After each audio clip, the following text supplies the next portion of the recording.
تازہ ترین ویڈیوز کے لیے چینل کو سبسکرائب کر کے بیل آئیکن اور آل نوٹیفیکیشن پر کلک کریں تاکہ آپ کو ملے ہر خبر سب سے پہلے۔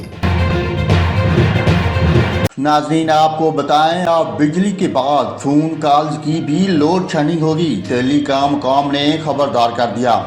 سینٹ کی قیمہ کمیٹی خزانہ کا اجلاس چیئرمین کمیٹی سلیم مونڈی والا کی زیر صدارت ہوا، جس میں ٹیلی کام انڈسٹری سے وابستہ افراد نے کمیٹی کو بریفنگ دی۔ ٹیلی کام نے بتایا کہ فائبر آپٹکس کی درآمد پر ایڈوانس ٹیکس کو 15% کر دیا گیا، تاہم ہمارا مطالبہ ہے کہ ایڈوانس ٹیکس کو 8% کیا جائے۔ ٹیلی کام انڈسٹری کے نمائندگان کا کہنا تھا کہ ٹیلی کام انڈسٹری کے آلات کو پرتعیش قرار دیا گیا اور امپورٹ ڈیوٹی کو 20% تک بڑھا دیا گیا۔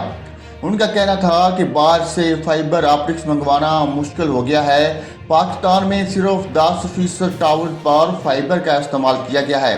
مزید سختیوں کے بعد ہم دنیا سے پیچھے رہ جائیں گے۔ ٹیلی کام کا کہنا تھا کہ مستقبل میں بجلی کی طرح فون کالز کی بھی لوڈ شیڈنگ ہوگی۔ فائبر آپٹکس نہ بچھائی گئی تو لوگ ATM بھی استعمال نہیں کر سکیں گے۔ کمیٹی نے فائبر آپٹکس کی امپورٹ پر ٹیکسز میں کمی کی سفارش کر دی۔